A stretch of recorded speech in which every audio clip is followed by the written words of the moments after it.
Stop explaining yourself. Every word you speak to justify, defend, or seek approval weakens your power. Learn the secret of silent authority, emotional control, and quiet discipline, so you act with confidence, dominate without arguing, and let results speak louder than words. Chapter 1. Stop explaining. It's costing you power. Stop explaining yourself. Not tomorrow. Not gradually. Now. Every time you explain yourself, you're doing something dangerous. You are handing away power without realizing it. You think you're being clear. You think you're being polite. You think you're helping people understand you. You're not. You're asking for permission. That's the truth most people don't want to hear. Explaining yourself is not neutral behavior. It is a subconscious request for approval. And power does not respond to requests. You have a choice. You can move through life announcing who you are and what you do, or you can keep narrating, justifying, and shrinking your presence. That's the key. Look closely at how people with real authority behave. They don't overtalk. They don't over-clarify. They don't rush to explain why they made a decision. They decide. Then they move. Those with power do not narrate their decisions. Repeat that. Those with power do not narrate their decisions. The moment you feel the urge to explain, pause. Ask yourself why. Is it because someone genuinely needs information? Or is it because you feel uncomfortable standing alone in your choice? Because discomfort is where discipline begins. Most explanations are emotional reactions. They are fear responses. Fear of being misunderstood. Fear of being judged. Fear of being disliked. But power does not negotiate with fear. You don't need their permission.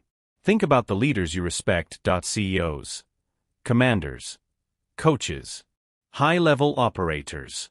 When they speak, it's short. It's final. It's grounded. They don't say, "Here's why I chose this, and I hope you understand." They say, "This is the direction. Let's move."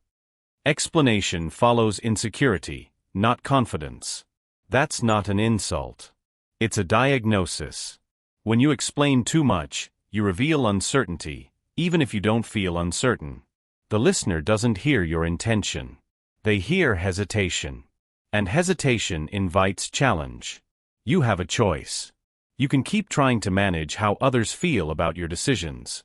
Or you can manage yourself. It's not about clarity. It's about discipline. People often say, "I'm just explaining so there's no confusion." But confusion is not your enemy. Loss of authority is. Silence preserves power. Over-explanation leaks it. Say that again. Silence preserves power. Over-explanation leaks it. Every unnecessary word drains your position. Every extra sentence lowers your leverage. This is why arguments escalate. One person keeps explaining. The other person senses weakness and pushes harder. You don't win by talking more. You win by standing firm. You don't need their permission. Watch how dominant people handle resistance. They don't debate their worth. They don't argue their boundaries. They don't justify their standards. They repeat the decision or they walk away. And walking away is often the strongest move. Here's a real-world instruction. The next time someone questions your choice, do this: pause. Breathe. Respond with fewer words than they expect. Not more. If they ask why, you don't owe them a speech. A simple, calm statement is enough. I've decided. This works for me. That's not something I'm changing. Then stop. That's discipline. You'll feel discomfort. That's normal. Your nervous system is addicted to explaining because it believes explanation equals safety. But safety is not strength. Strength is self-trust. And self-trust doesn't announce itself. You have a choice. You can train people to question you, or you can train them to accept your decisions as final. Training happens through repetition. Every time you explain unnecessarily, you teach people that your decisions are negotiable. Every time you stay calm and brief, you teach them that they're not. That's the key. This chapter is not telling you to become rude. It's telling you to become grounded. Silence is not aggression. Silence is control. Notice how often you explain your plans before they're finished. Your goals before they're real. Your feelings before they're settled. That's weakness disguised as openness. People with power protect their internal world. They move quietly. They let results speak. Results never explain themselves. You don't need their permission. The strongest shift you can make today is this: stop trying to be understood. Start being consistent. Understanding is optional. Respect is not. And respect is earned through boundaries, not speeches. Those with power do not narrate their decisions. They don't say more to feel safe. They say less to stay strong. This is where winning begins, not loudly, not emotionally, but silently. You master the first rule: stop explaining. Now you must understand what drives the urge to explain in the first place. You removed the behavior. Next, we expose the chain behind it. Chapter 2: Validation is the invisible chain. Validation is the quietest form of control. You don't see it. You don't feel it tightening. But it's there, around your thoughts, your words, your decisions. Every time you look outside yourself to feel okay inside, you give something away. That's the truth. Seeking validation trains your nervous system to depend on external approval for internal peace. Not sometimes. Every time. And dependence is never neutral. Dependence is leverage. You have a choice. You can source your stability internally, or you can keep renting it from other people. That's the key. Most people don't realize they're chasing validation. They call it being polite. They call it being respectful. They call it being nice. But politeness becomes a prison when it costs you your spine. Validation seeking is emotional slavery disguised as good manners. Look at social media. Every post asks a question without words. Do you approve? Do you agree? Am I acceptable? Likes become oxygen. Comments become currency. And when someone controls your oxygen, they control your behavior. If you need approval, you can be controlled. Repeat it. If you need approval, you can be controlled. That applies everywhere. Relationships, workplaces, friend groups, families. The person who needs agreement is never the one in charge. Watch a meeting at work. The person who keeps checking faces, explaining intentions, softening statements. They are unconsciously asking the room for safety. And the room feels it. Meanwhile, the person who speaks once and stops, who doesn't scan for reactions, who doesn't rush to clarify, that person owns the frame. It's not about confidence. It's about discipline. Validation is a habit. And habits can be broken. But first, you have to see it clearly. Validation seeking is not a moral flaw. It doesn't make you weak as a human being. It makes you weak strategically. That distinction matters. You are not wrong for wanting connection. You are wrong for outsourcing your self-worth. You don't need their permission. Here's what validation does to your nervous system. It teaches your body that calm comes from outside. That peace arrives when others agree. That safety depends on being accepted. So your body learns to panic when approval is uncertain. That's why silence feels uncomfortable. That's why disagreement feels threatening. That's why you explain, soften, and retreat. Your nervous system is addicted. But addiction is not destiny. You have a choice. You can retrain yourself to stay regulated without applause. That's the key. Look at how manipulation works. Manipulators don't dominate strong people. They dominate needy ones. They sense who requires validation. They withhold it. They drip-feed approval. And suddenly, the validation seeker is compliant, anxious, and overfunctioning. Working harder.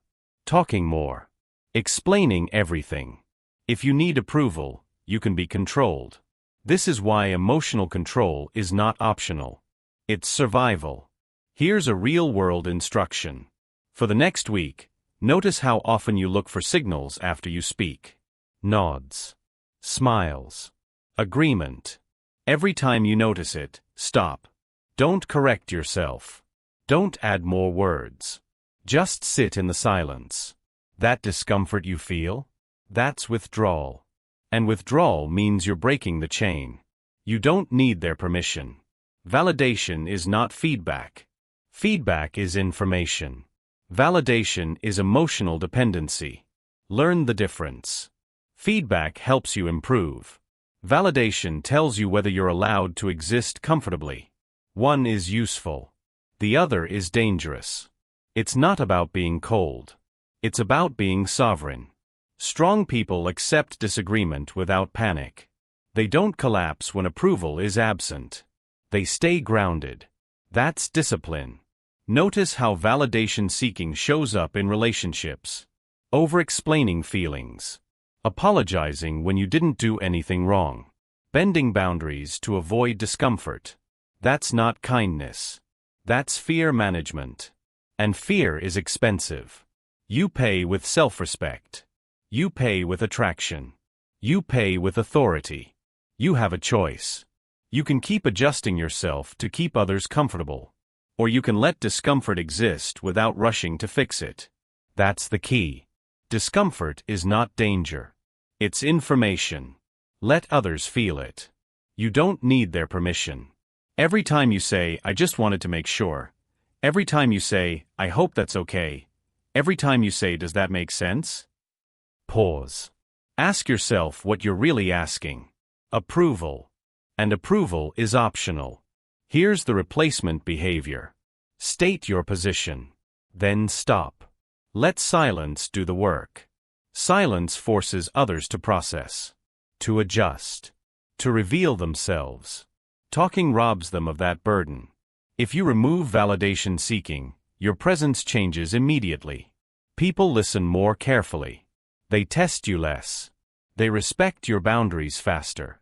Not because you became louder, but because you became solid. It's not about ego. It's about discipline. Discipline over impulse. Discipline over fear. Discipline over the need to be liked.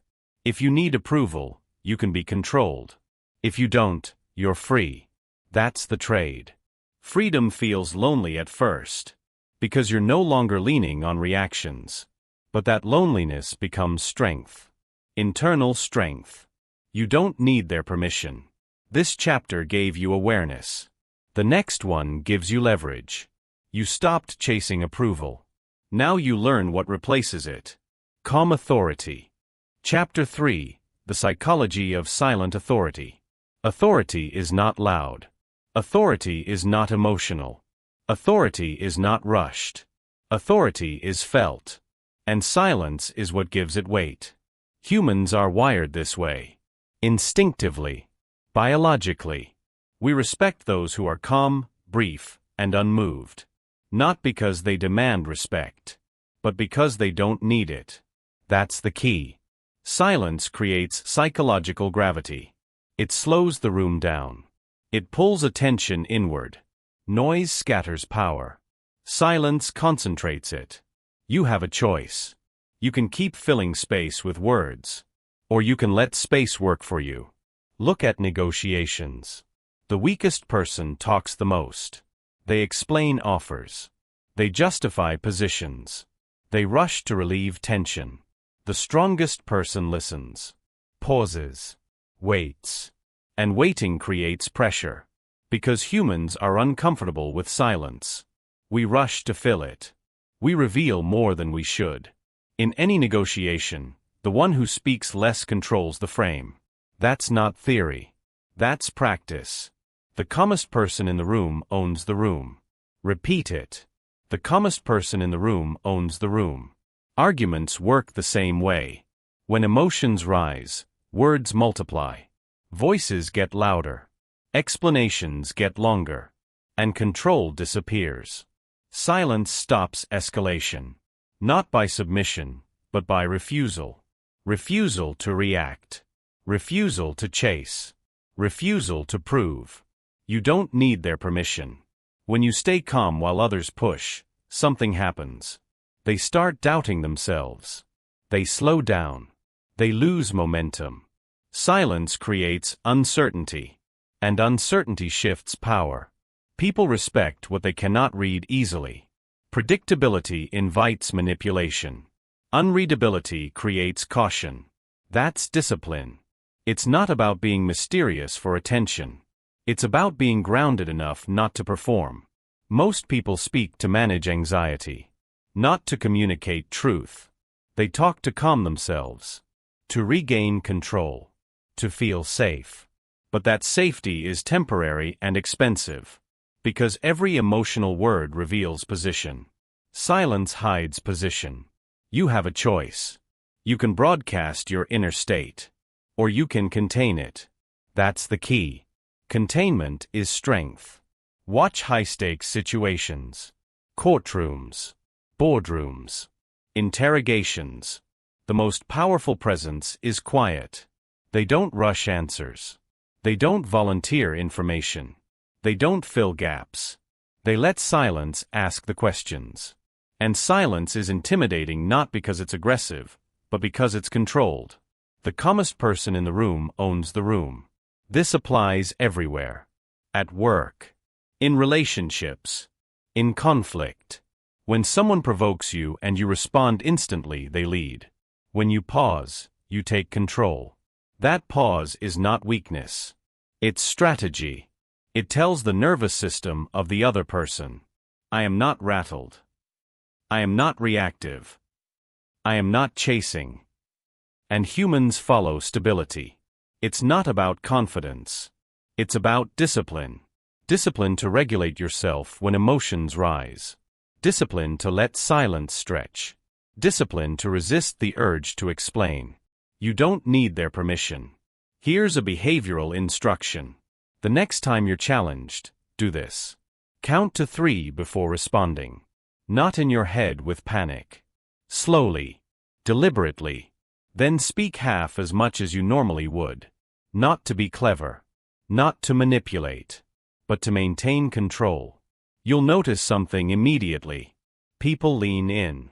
They listen more closely. They adjust their tone. Because silence signals strength. Silence creates curiosity. Humans want to know what you're thinking. When you don't reveal it, they project meaning. And that projection often works in your favor. Overtalking removes mystery. It flattens presence. Briefness elevates it. You have a choice. You can be transparent with your emotions. Or you can be effective. Effectiveness requires restraint. That's the key. Silence does not mean avoidance. It means intention. You speak when it multiplies your power. You stay quiet when words would dilute it. That's discipline. Notice how leaders enter rooms. They don't announce themselves emotionally. They observe. They wait. Their silence sets the tone. Others adjust automatically. That's authority without force. Force creates resistance. Silence creates compliance. Because silence forces others to move, to talk, to reveal, to commit. You stay still. They expose themselves. You don't need their permission. The biggest mistake people make is thinking silence means losing control. In reality, silence is control. Control over your mouth.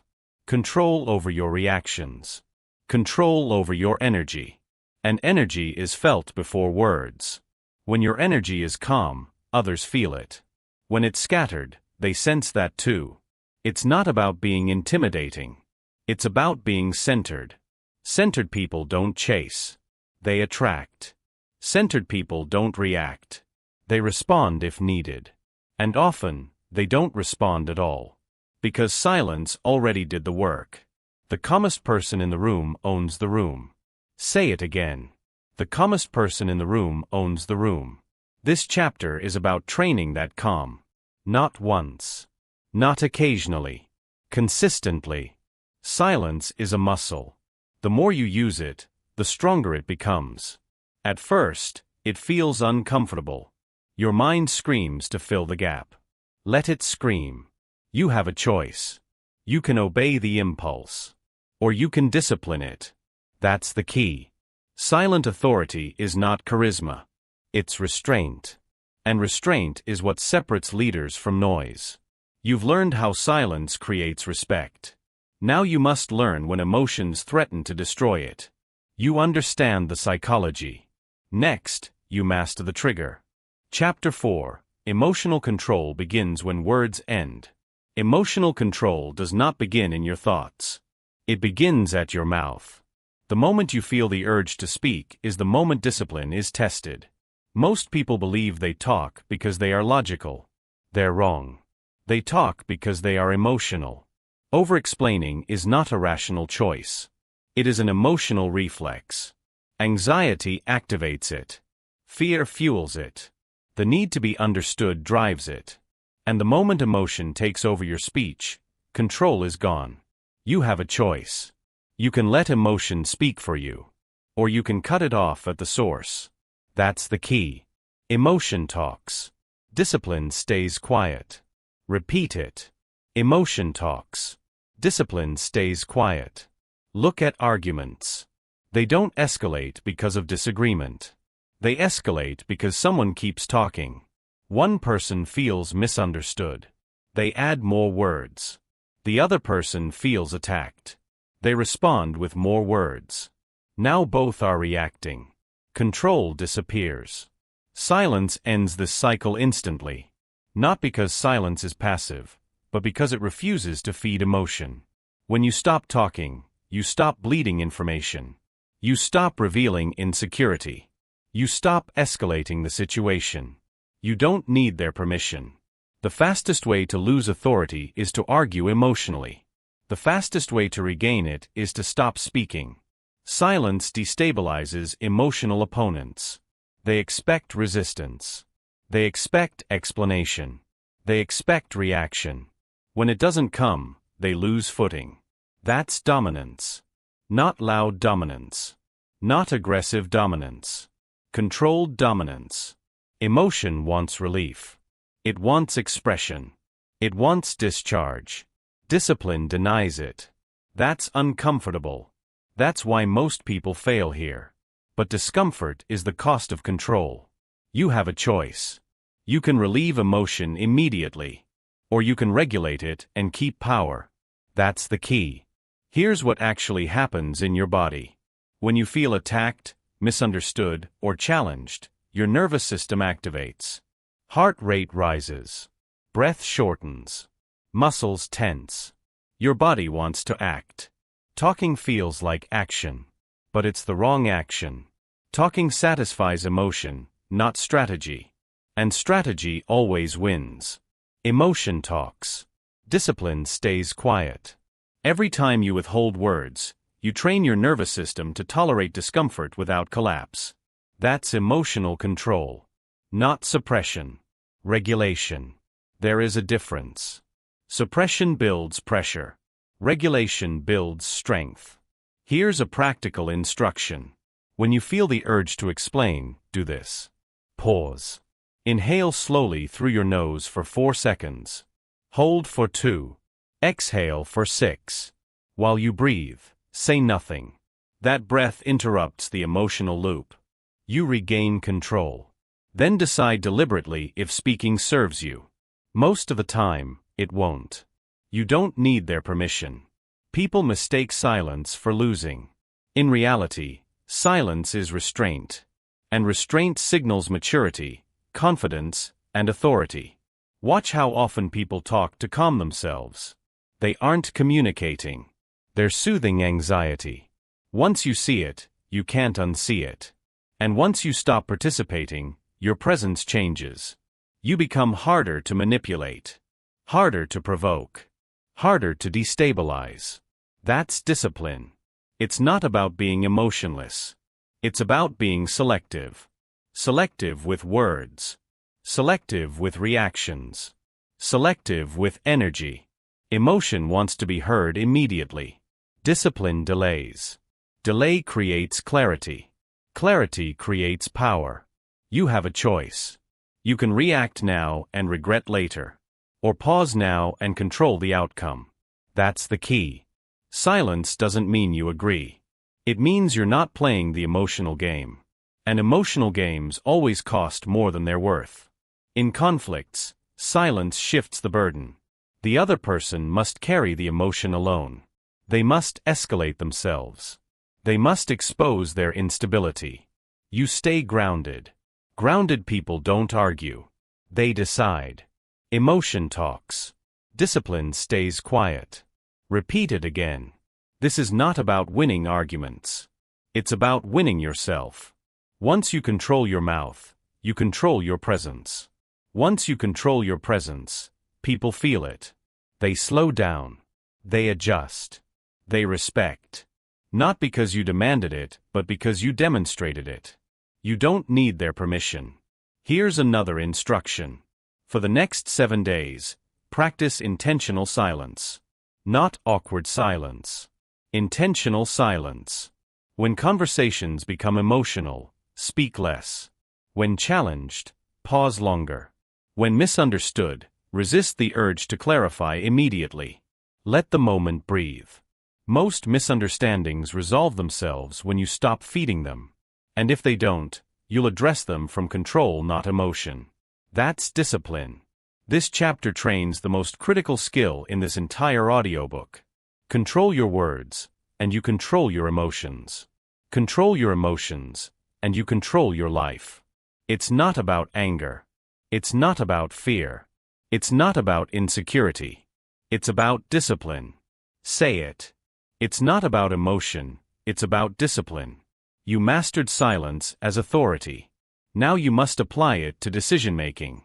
Because nothing exposes weakness faster than defending choices. Chapter 5. Stop defending your decisions. The moment you defend a decision, you weaken it. That's not opinion. That's reality. Defending a decision implies it is up for debate. And strong decisions are not negotiable. You have a choice. You can stand behind what you chose. Or you can argue for it like it needs approval.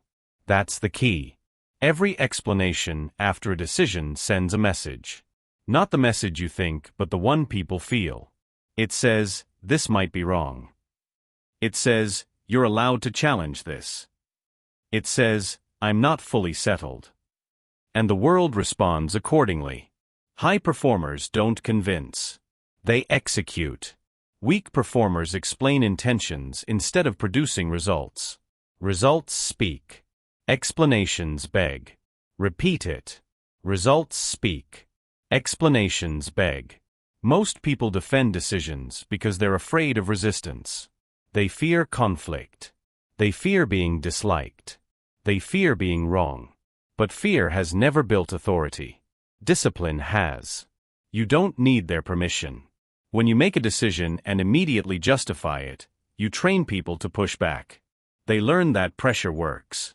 They learn that questioning you yields more information. And information is leverage. Strong people reduce leverage by reducing explanation. You have a choice. You can teach people that your decisions are final. Or you can teach them that persistence will wear you down. That's the key. Watch how elite performers operate. They don't announce plans loudly. They don't defend moves publicly. They don't explain strategy mid-execution. They act. Then they let results answer questions. This is why results are intimidating. Results end conversations. Explanations invite them. Results speak. Explanations beg. Say it again. Defending decisions is usually emotional, not logical. It's the residue of validation seeking.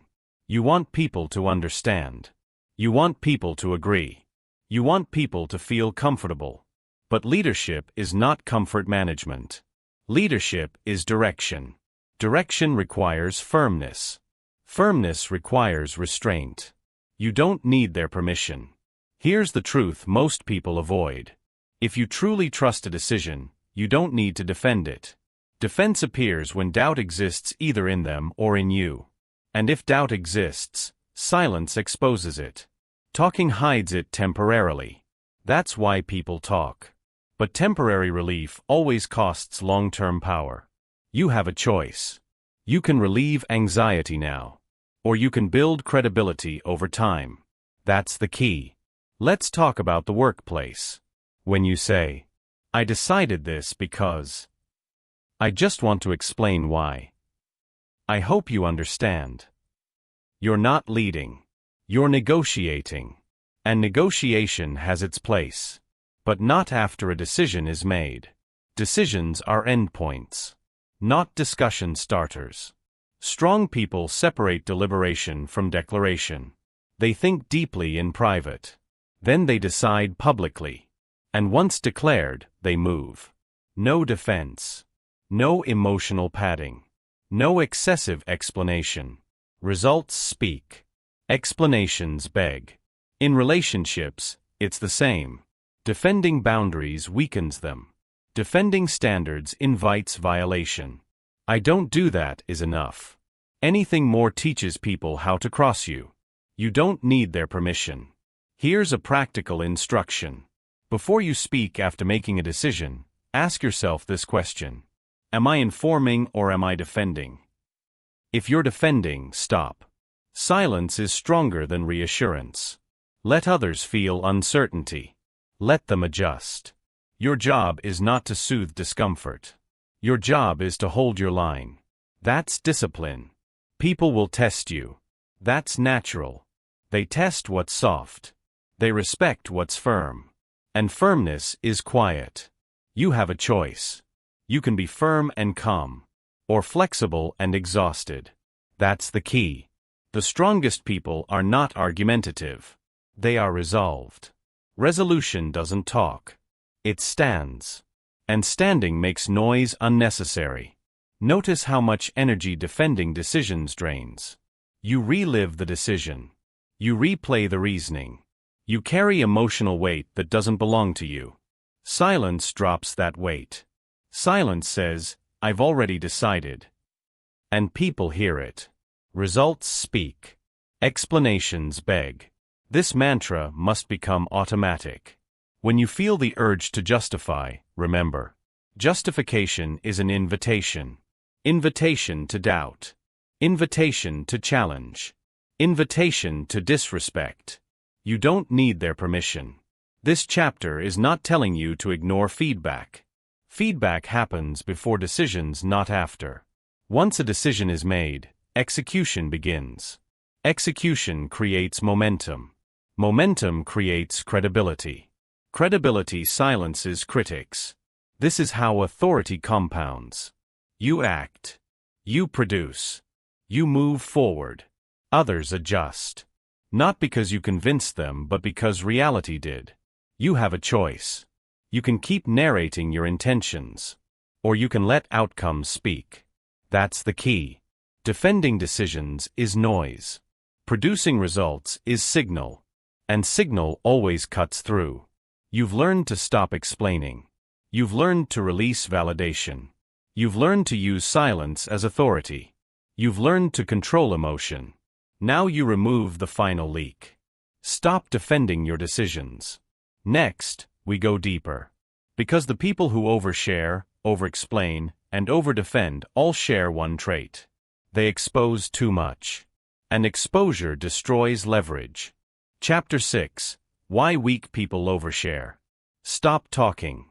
That is the first and most important lesson of this chapter. Most people are leaking. They leak energy, they leak plans, and they leak their personal history to anyone who will listen. They think they are connecting. They think they are being authentic. They are wrong. They are being weak. Oversharing is a covert attempt to gain safety, sympathy, or a sense of belonging. It is a desperate signal sent out by an insecure mind. When you tell everyone your problems, you aren't seeking a solution. You are seeking a witness to your victimhood. You want someone to hold your hand and tell you it's okay to be stagnant. Privacy is protection. That is the mantra you must internalize. In a world of social media and constant broadcasting, silence has become a superpower. Most people cannot handle silence. They feel the need to fill the void with their truth. But your truth is a weapon. When you give it away to people who haven't earned it, you are disarming yourself. You are handing the world the exact blueprints they need to take you down. The psychology of the leak. Why do you do it? Why do you feel that itch to tell a stranger, or even a casual acquaintance, about your childhood trauma, or your current financial struggles. It's because you are looking for a shortcut to intimacy. Real intimacy is built over years of shared discipline and mutual respect. Oversharing is the fast food version of connection. It feels good for a second, but it leaves you empty and vulnerable. You have a choice. You can be the person who holds their cards close to their chest, or you can be the person who vomits their internal world onto the floor for everyone to step over. Weak people overshare because they cannot regulate their own emotions. They need the world to validate their pain because they aren't strong enough to carry it alone. That's the key. If you cannot carry your own weight, you will always be looking for someone else to carry it for you. And the moment you ask someone to carry your weight, you have given them power over you. You have become their subordinate. Respect is not given to those who beg for sympathy. Respect is earned by those who endure in silence. The danger of leverage. Let's talk about the practical cost. Every piece of personal information you share is leverage. When you share your struggles, you are giving people a map of your triggers. You are showing them exactly where to strike if they ever decide to turn against you. And make no mistake, people change. Friends become enemies. Colleagues become competitors. When you share your plans, you are killing the energy required to execute them. There is a chemical rush that happens when you tell someone, "I'm going to start a business," or "I'm going to get in the best shape of my life." Your brain receives a hit of dopamine just for saying it. You feel like you've already achieved something. But you haven't. You've just exhausted the will you needed to actually do the work. You traded the achievement for the applause. It's not about your personality, it's about your discipline. The discipline to keep your mouth shut is the foundation of all other disciplines. If you cannot control your tongue, you cannot control your life. You don't need their permission to pursue your goals, and you certainly don't need their input on your private struggles. The myth of vulnerability. We live in an era that worships vulnerability. We are told that opening up is the path to healing. This is a half-truth that has created a generation of fragile people. There is a time and place for vulnerability, with a spouse, a brother-in-arms, or a professional. But when you broadcast your vulnerability to the tribe, you aren't being brave. You are being reckless. The world does not want your baggage. The world wants your strength. When you overshare, you repel high-value people. Winners don't want to hear about your excuses or your process. They want to see your results. High-value individuals guard their inner circle.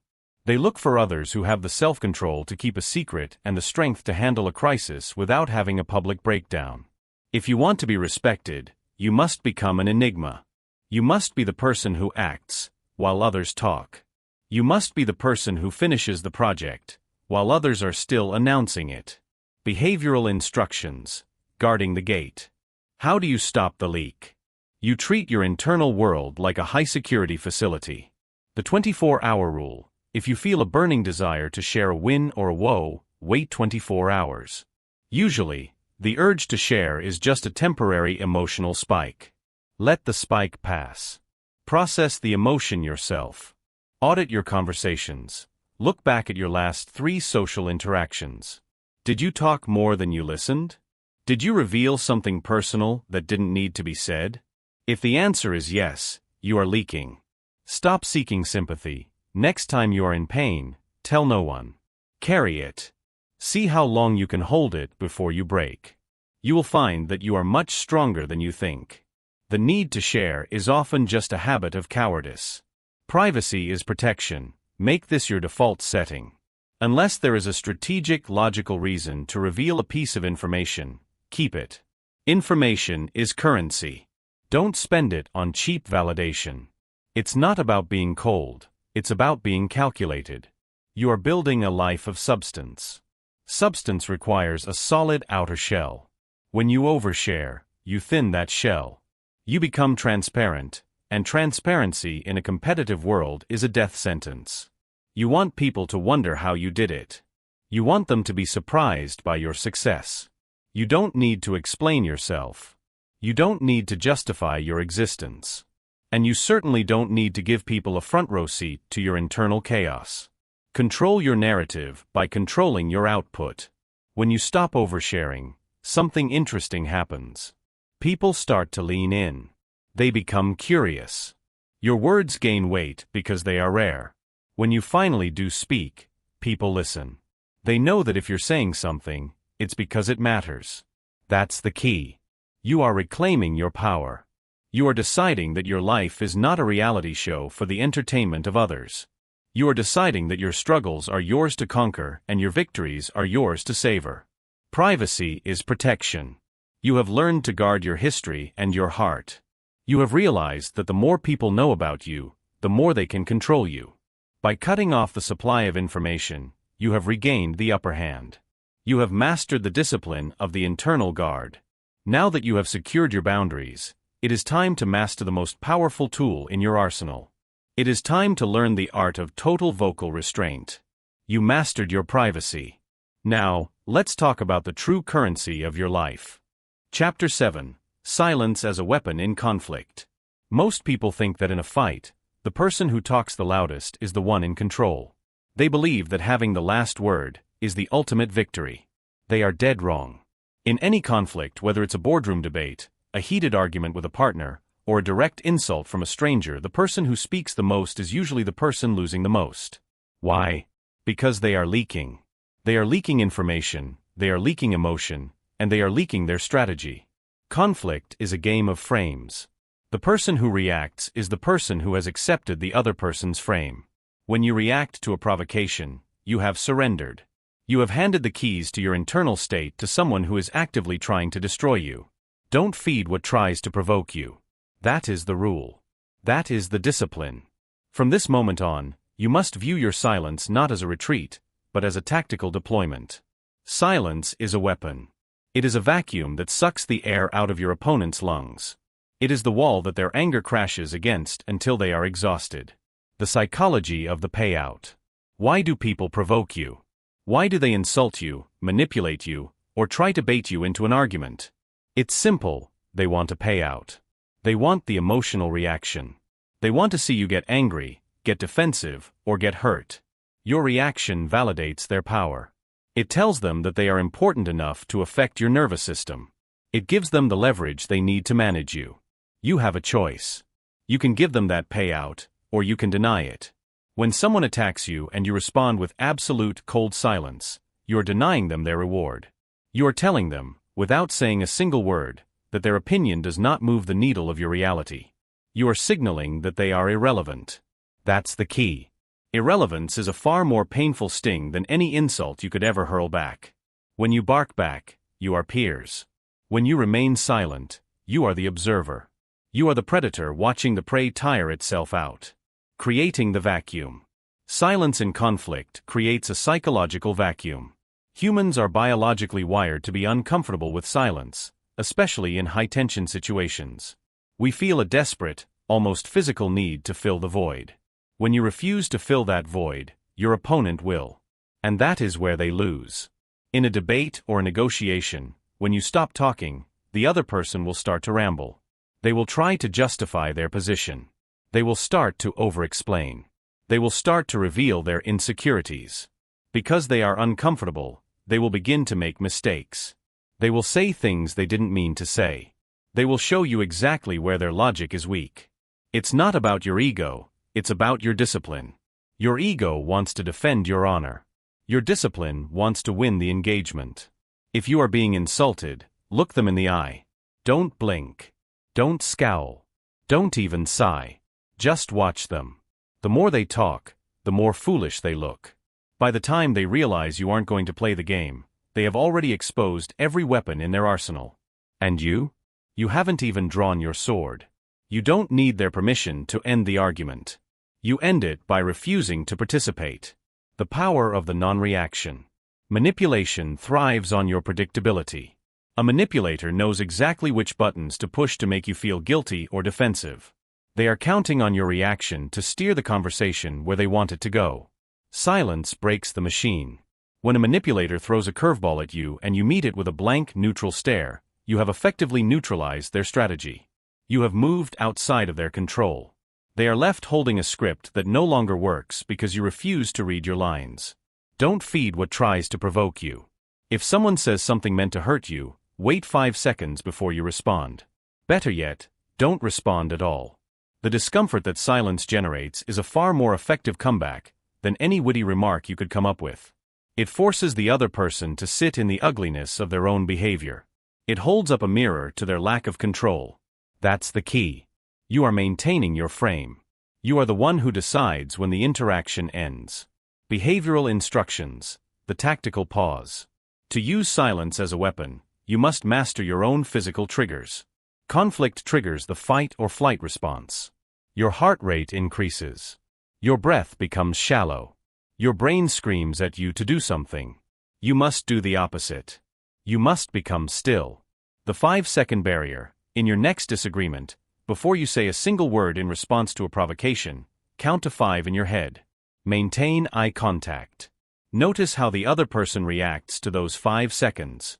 They will usually start to backpedal or get even more frantic. Both are signs of their weakness. The dead eye stare. When someone is being aggressive or insulting, do not look away. Do not look down. Look directly at the bridge of their nose. Do not show anger. Do not show hurt. Show nothing. This is the black box demeanor we discussed. It is terrifying to an aggressor because they cannot read your next move. The one-word shutdown. If you must speak, use as few words as possible. Okay. I see. Interesting. These are not concessions. They are acknowledgments. They give the other person zero leverage. They are the verbal equivalent of a brick wall. Audit your internal need to win. Ask yourself why you want to talk. Is it to provide a solution, or is it to soothe your ego? If it's to soothe your ego, stay silent. Winning the argument is secondary to maintaining your discipline. It's not about being a doormat, it's about being a fortress. A doormat stays silent because they are afraid. A fortress stays silent because they are prepared. You don't need their permission to be the most powerful person in the room. And you become the most powerful person by being the one who is least affected by the noise. Denying the emotional anchor. Every conflict is an attempt by someone else to anchor their chaos to your peace.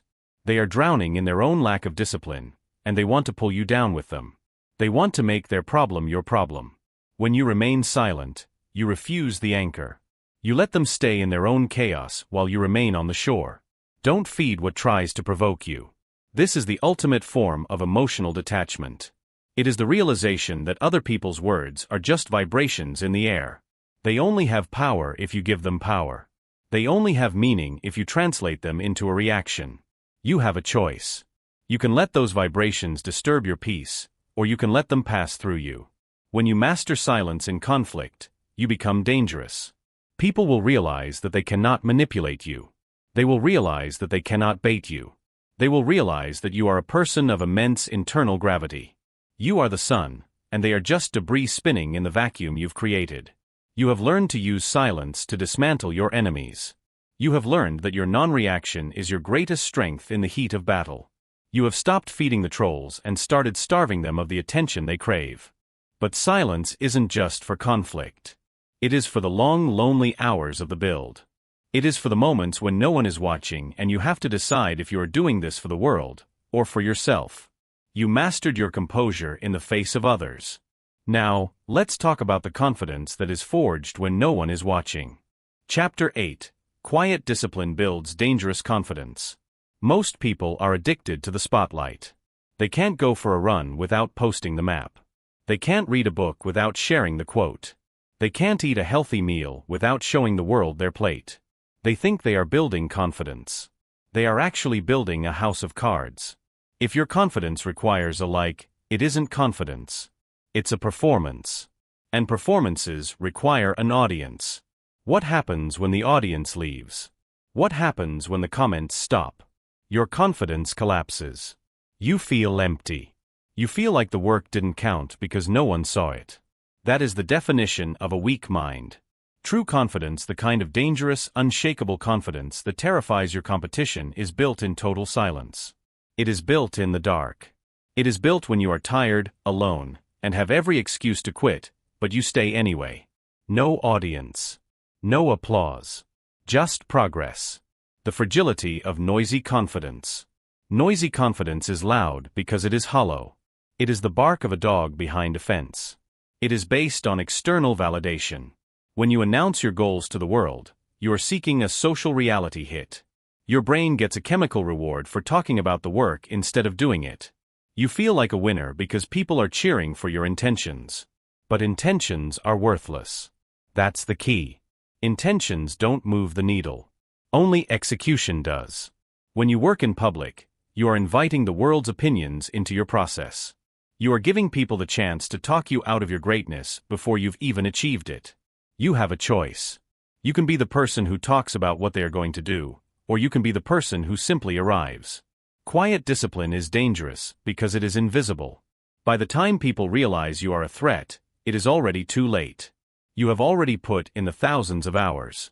You have already built the skill. You have already hardened your mind. It's not about your ego, it's about your discipline. Ego wants to be seen. Discipline wants to be done. The internal contract. Confidence is nothing more than the reputation you have with yourself. Every time you say you're going to wake up at 5 a.m. and you actually do it, your confidence grows. Every time you say you're going to finish that report and you sit there until it's done, your confidence grows. This is an internal contract. It is a private agreement between you and the person you are becoming. When you involve other people, you break the seal of that contract. You start working for them instead of for the standard. No audience. No applause. Just progress.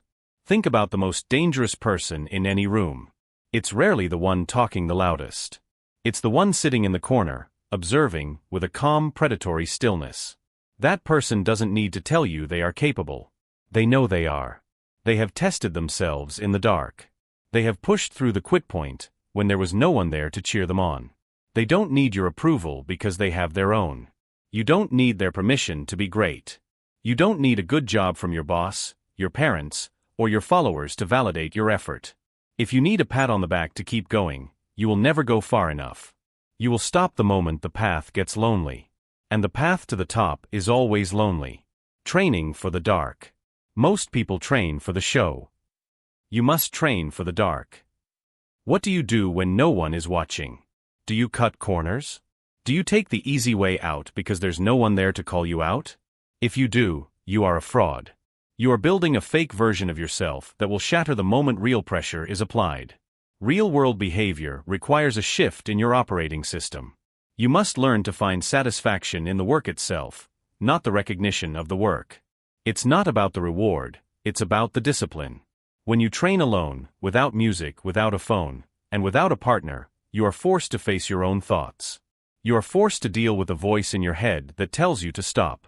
When you defeat that voice in total silence, you gain a level of mental toughness that cannot be taught in a seminar. You develop a dangerous confidence because it is entirely self-sourced. It cannot be taken away from you because no one gave it to you. Behavioral instructions, the 90-day blackout. To build this dangerous confidence, you must implement a period of quiet discipline. I call this the 90-day blackout. Stop announcing, for the next 90 days, do not tell anyone your specific goals. No coming soon posts. No big things happening updates. If someone asks what you're working on, give them a vague, boring answer. Keep the energy for the work. Audit your motives. Before you post anything online or share a win, ask yourself, would I still do this if I couldn't tell anyone about it? If the answer is no, stop. You are performing, not progressing. Find the quiet reps. Identify the parts of your day where you are most tempted to seek validation. Maybe it's the gym, or your late-night study sessions. Perform those tasks in total isolation. No social media. No texting. Just you and the task. Celebrate silently. When you hit a milestone, don't throw a party. Don't buy a gift for yourself. Acknowledge it internally. Say to yourself, this is what I do. Then, move on to the next task. No audience. No applause. Just progress. This process will be uncomfortable. You will feel a desperate urge to be seen. You will feel like your progress doesn't count if it isn't documented. That feeling is the weakness leaving your body. That is your ego starving to death. Let it die. When your ego dies, your competence takes its place. The result of the silent build. When you spend months or years building in silence, you emerge as a different species. You don't seek out conflict. but you don't fear it either. You don't look for attention, but you command it when you walk into a room. People will sense that there is a foundation beneath you. They will see that your confidence isn't based on your clothes, your car, or your title. It's based on the hundreds of mornings you spent working while they were sleeping. It's based on the thousands of times you chose discipline over comfort when no one was there to watch. That's the key. You have built something that the world cannot touch. You have a choice. You can be a neon sign, bright, loud, and easily broken. Or you can be a mountain, silent, massive, and impossible to move. The neon sign gets the attention for a night. The mountain remains for eternity. Stop looking for the spotlight. Start looking for the work. Build your empire in the shadows so that when you finally step into the light, your presence is an undeniable fact, not a desperate plea for attention. No audience. No applause. Just progress. You have mastered the art of building in the dark. You have forged a confidence that doesn't need a witness. But as you grow stronger, you will attract more people. You will find yourself in positions of influence. And that is where the next trap awaits. Most people use their power to feed their vanity. You will use it to maintain your edge. You mastered your confidence. Now, let's talk about the danger of the inner circle. Chapter 9. Speak only when it multiplies your power. The world is drowning in noise.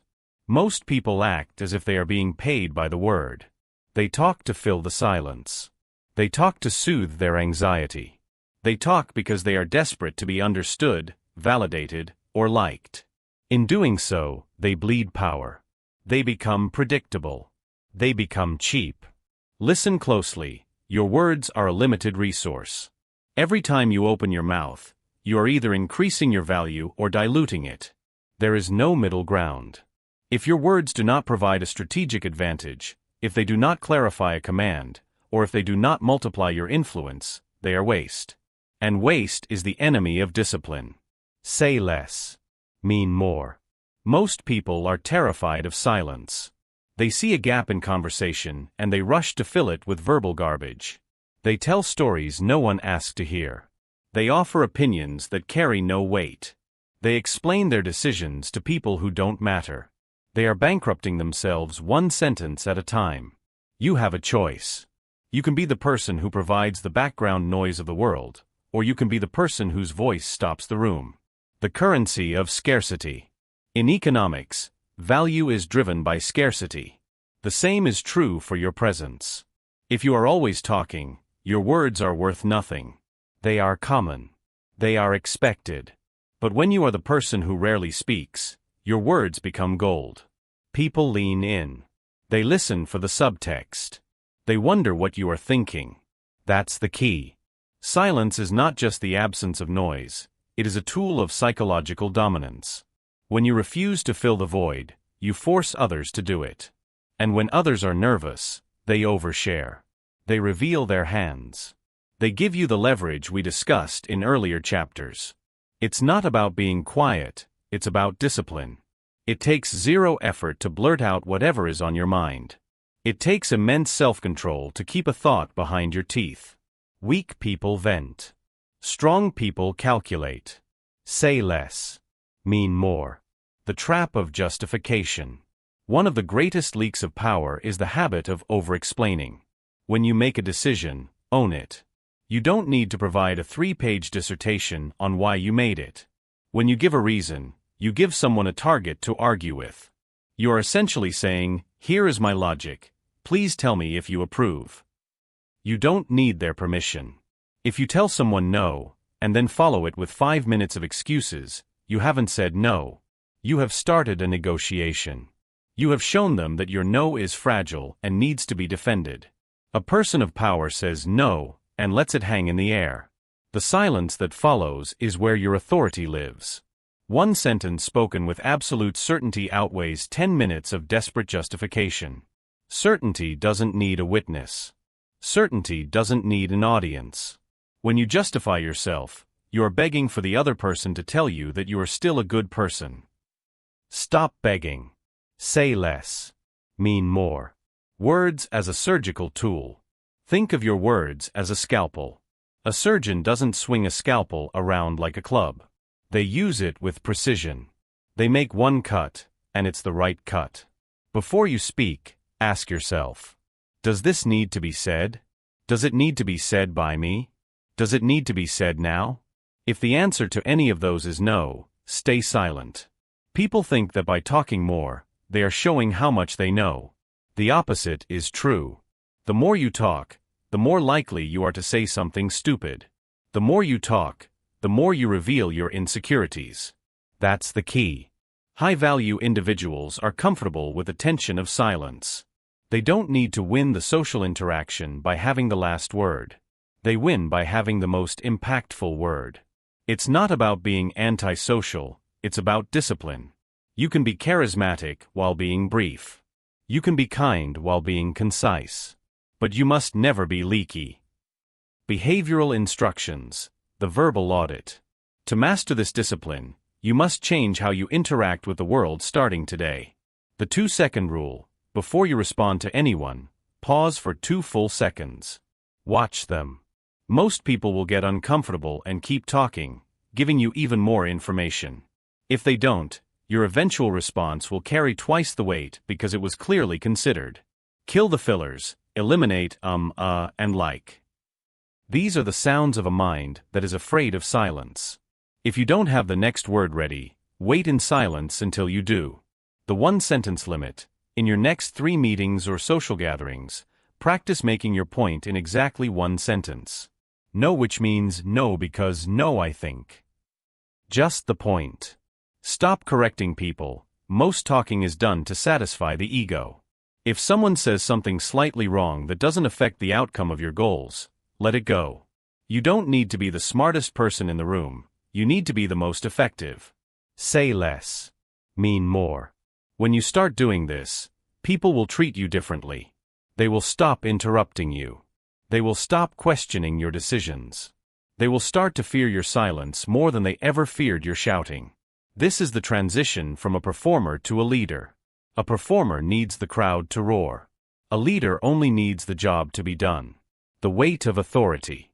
Everything we have discussed, privacy, quiet discipline, and now strategic speech, is about building an internal fortress. You are becoming a person of substance.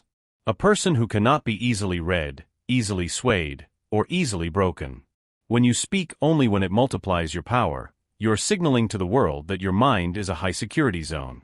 You're telling them that you value your thoughts too much to give them away for free. You have a choice. You can spend your life trying to convince people of your worth through endless chatter, or you can demonstrate your worth through calculated action and rare, powerful words. You don't need their permission to be the most composed person in the room. You don't need them to understand your process. You only need them to respect your results. Say less. Mean more. By tightening the belt on your speech, you have saved an immense amount of energy. You are no longer leaking. You are no longer performing. You are focused. But there is one final area where your discipline will be tested. It is the most intimate area of your life. It is the circle of people you allow to stand next to you. If you have mastered your own tongue, you must now master the company you keep. You mastered your words. Now, let's talk about the people who are quietly draining your potential. Chapter 10. Become unreadable, become unstoppable. Stop being an open book. Most people are so desperate to be seen that they broadcast every flicker of emotion across their faces. They wear their frustrations like a neon sign.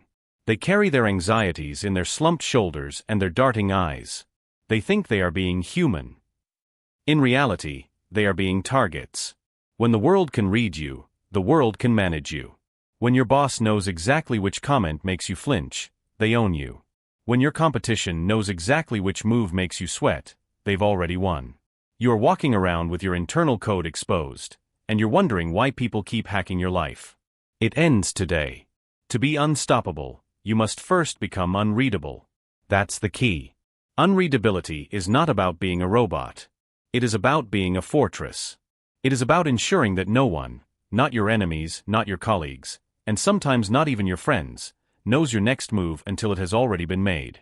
You have a choice. You can be a glass house, or you can be a black box. Glass houses are easy to admire, but they are incredibly easy to break. Black boxes are different. They are mysterious. They are durable. And they contain the truth that no one else is entitled to. The weapon of neutrality. We live in a culture that demands a reaction. Everything is designed to make you outraged, excited, or afraid.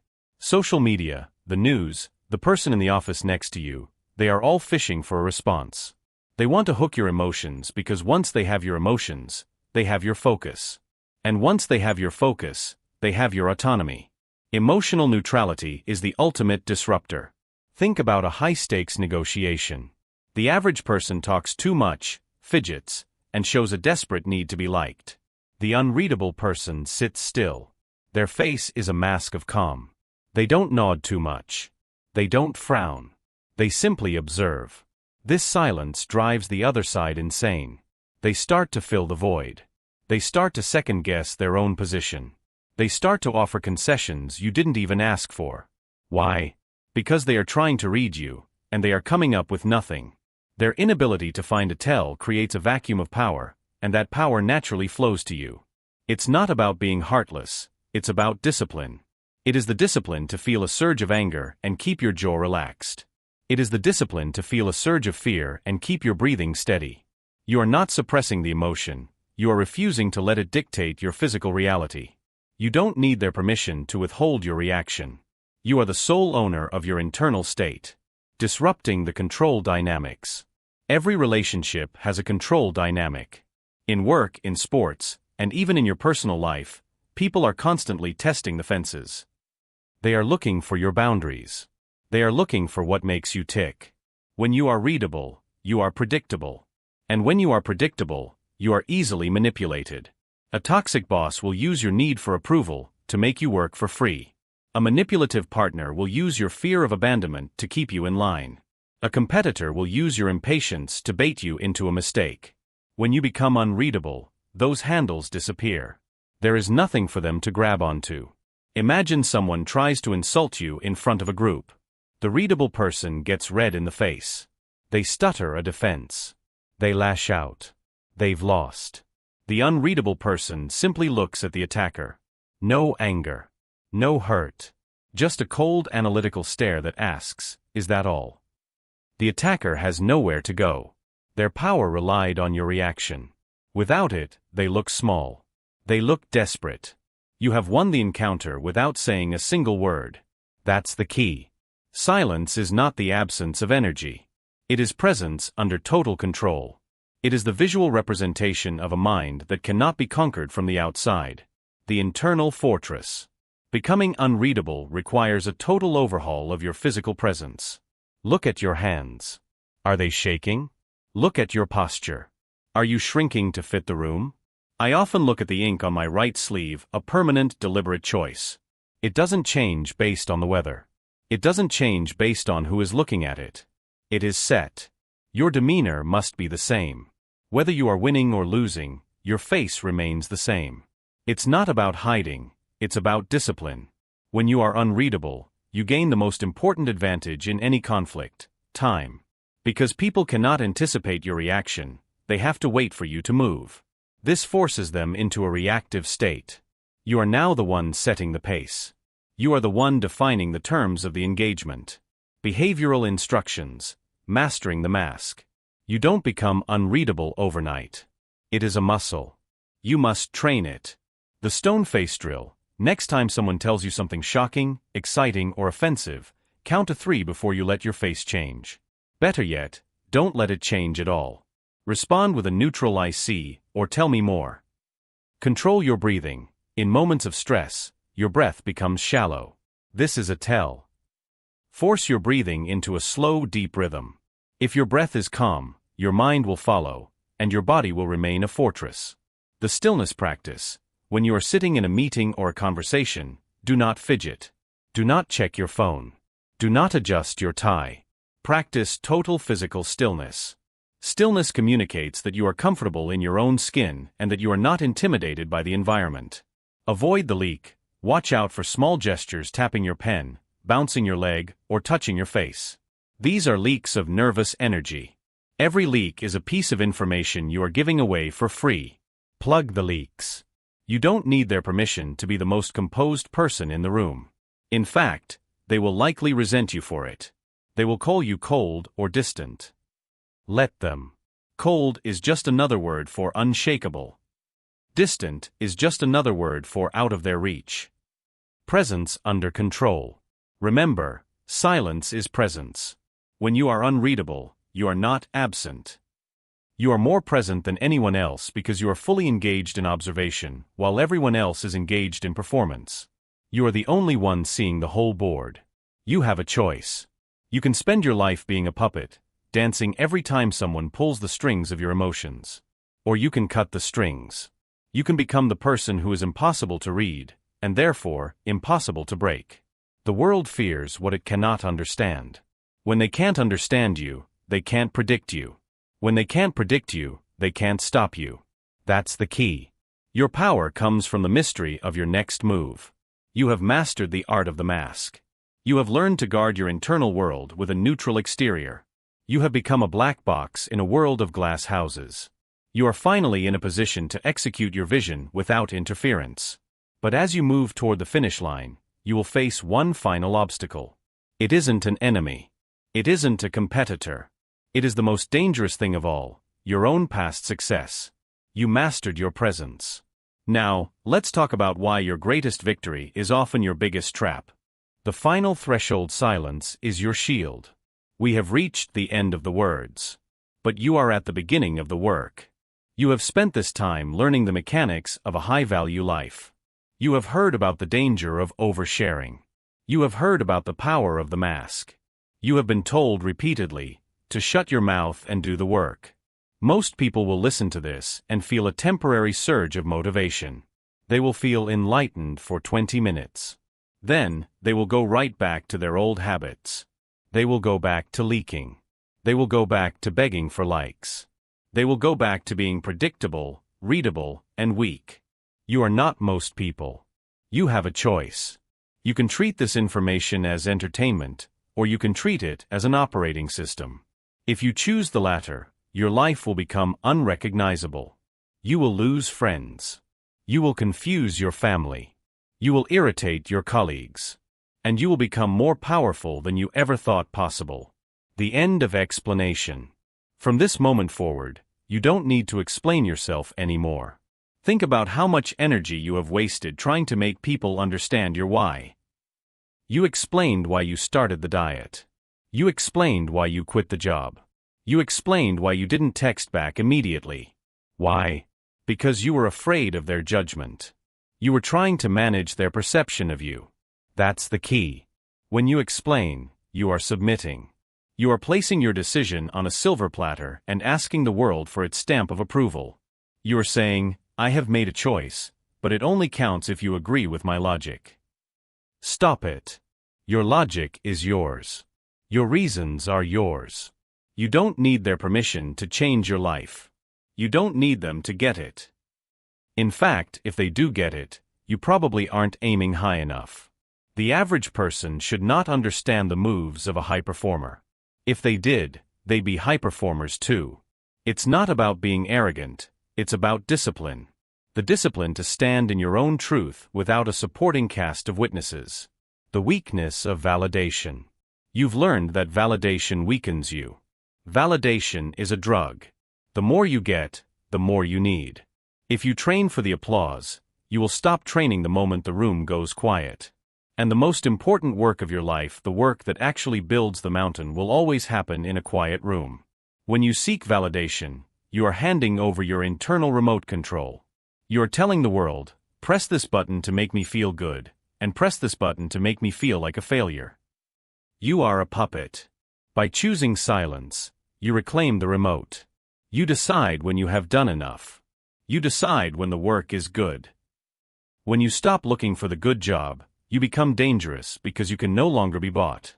You can no longer be steered by the carrot or the stick. That's the key. A man who needs nothing from the crowd is the only man the crowd cannot control. The exposure of reaction. You've learned that emotional reactions expose you.